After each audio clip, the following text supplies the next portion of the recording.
Why does tax season feel like a surprise attack when you knew it was coming? And every year you promise yourself, next year is going to be different. And then it happens again. That bill shows up, your savings disappear, your progress just resets. And you feel behind, you feel embarrassed, and you feel frustrated. Well, friend, if taxes keep wiping you out, you're not bad with money, you're just missing a system. And today, we're going to fix that.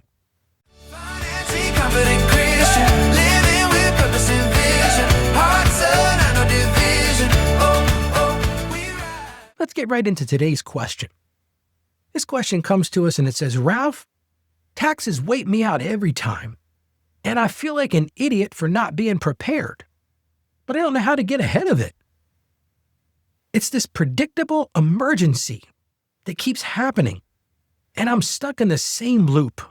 Scramble, pay, recover, and repeat.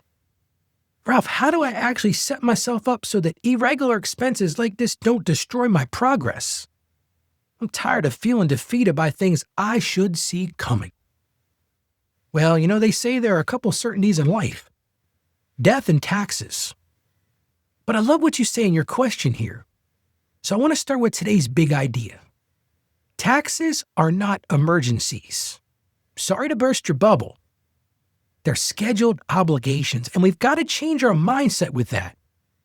I deal with this time of year is tax season for me. I'm meeting with 8 to 10 people all day long.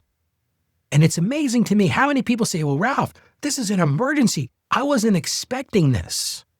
You file taxes every year. If you work a job, you have taxes coming out of your paycheck every week or every 2 weeks. This is a scheduled obligation. So let's talk about how to fix that.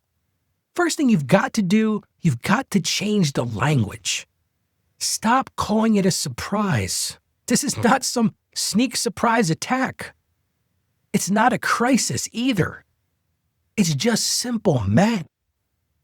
Because when you label something as an emergency, as soon as you hear the word emergency, what happens? Your brain panics. You go into that mode of, I got to figure this all out. But when you label it as a category, and that's really the pivot here, emergency to category. And when you label it like that, your brain can plan. Because this isn't about shame. As I said, it's about structure.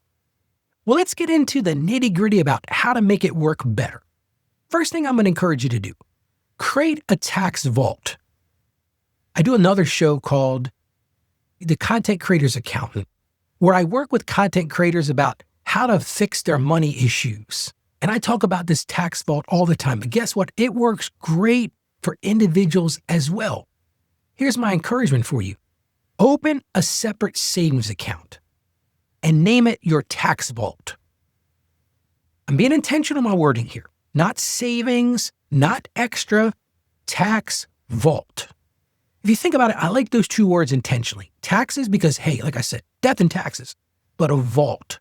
Think about what you conjures up in your mind when you think about a vault. It's a place that you've set up. It's a fortification. And every time income hits, a percentage moves immediately. Before any spending, before any lifestyle choices, before anything else. And listen, this is really important if you're self-employed. It's not negotiable. If you're self-employed, you don't have the benefit of somebody withholding taxes. But maybe you're a W-2 income person and you've got a little side hustle. Again, it's necessary to build and fund that tax vault. It's not about hoping, it's about automating obedience. And once you've built that tax vault, then decide the percentage once that goes into it. See, most people fall because they guess every month. Stop the guessing. Pick a percentage based on your situation. If you're unsure, start with 20 to 30% of the profit if you're self-employed. The exact number can be refined later, but you might be saying, Ralph, wait a minute, I'm not self-employed, but I always owe at tax time. Now, there's a couple ways to fix that. You can go to your employer and change your W-4 form, or you can say, listen, I see that I owe $2,000 every year. Create that tax vault. And every time you get paid, put a certain amount into that. Because that's what's going to change the dynamic here. Because it's that indecision that it's keeping you exposed. But if you have that clarity, it beats that perfection every day. Here's another thing I'm going to encourage you to do. Now, a lot of my clients don't like this, but I truly will stand on this ground. Pay your taxes quarterly, not emotionally.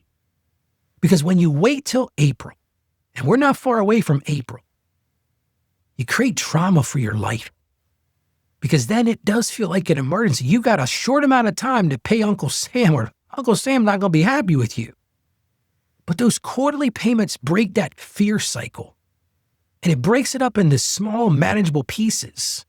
And when you do that, it builds confidence. I'll tell you one of the things that I see all the time, especially for my self-employed clients.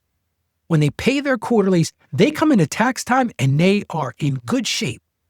Because they say to me, this is what they usually say. They say, Ralph, I did what you said.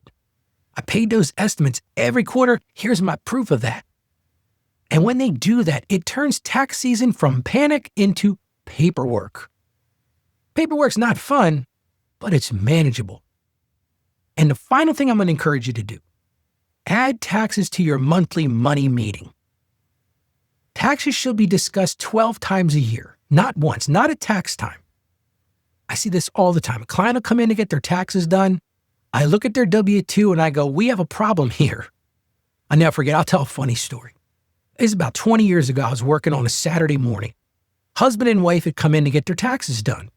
And they were school administrators. And I always start off with, hey, how are you today? I say, give me all your documents. I start looking through them. And I looked at the husband's W-2 form. And I thought to myself, we got a problem here. He had 0 federal withholding. And they made pretty good money between the two of them.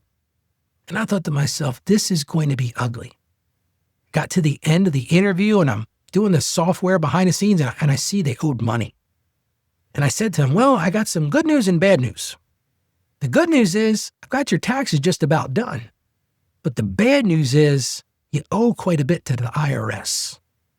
And I'm going to tell you right now, what happened? I will never forget this. All of a sudden, the wife reaches up, she comes across and punches the husband just square in the jaw, knocks him out of the chair and onto the floor. And she says, I told you not to go exempt, you idiot. Well, that's a funny story. Wasn't funny for him.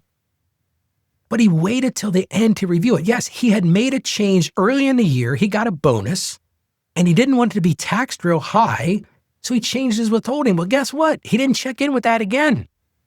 He didn't look at his income. He didn't plan ahead. And when you look at it regularly, you don't have those oops moments. You don't get knocked out in the accountant's office. Funny thing now, whenever I tell people they owe money, I kind of back up a little bit. I'm like, guess what? So some of my clients have said, Ralph's got to tell. If I owe this year, you're going to notice he's backing up. But see, avoidance doesn't solve the problem. Avoidance just makes taxes scary. But visibility, it really makes them manageable. Here's the thing I want to encourage you with today. Predictable does not have to be painful. So here's your one step for today. I want you to go ahead and open that tax vault account. That's it. No calculations, no spreadsheet yet. Just open the account and rename your future. And then we'll talk in the future about how to do that. Let's get right into today's Bible verse. And this is a Bible verse I've used many times on this show because it reinforces planning. And it's from Proverbs chapter 21, verse 5. The plans of the diligent lead to profit, as surely as haste leads to poverty. See, being diligent isn't being dramatic. It's disciplined planning before the pressure arrives. If you're waiting until April 15th to address this issue, all you're doing is building pressure. It's like my grandmother used to cook in a pressure cooker. If you don't release that pressure, it explodes. And for so many people, it explodes right at the time of taxes. So release that pressure. Build a plan today. How about we pray together? Lord, thank you that you're a God of order, not a God of chaos. And we ask that you would forgive us for avoiding what we should plan for. Forgive us for letting fear control our finances and give us all clarity today. Give us courage to build systems instead of reacting emotionally. Help us to replace panic with preparation and shame with structure and avoidance with diligence. Let this be the year that taxes no longer steal our peace. And we ask this in Jesus' name. Amen. Friend, I want to encourage you right now. You're not behind. You're just building differently now. And if you've got a question for the show about how to do things differently or something you're wondering about, I would love to hear your question. Go to financiallyconfidentchristian.com/question. We'll put a link in the show notes. It's right on our website. I'm going to give it to you again, financiallyconfidentchristian.com/question. Thank you so much for joining me today as we talked about taxes. I want to encourage you, stay financially savvy. May God bless you. And you have a great day today. Financially confident Christian, living with purpose and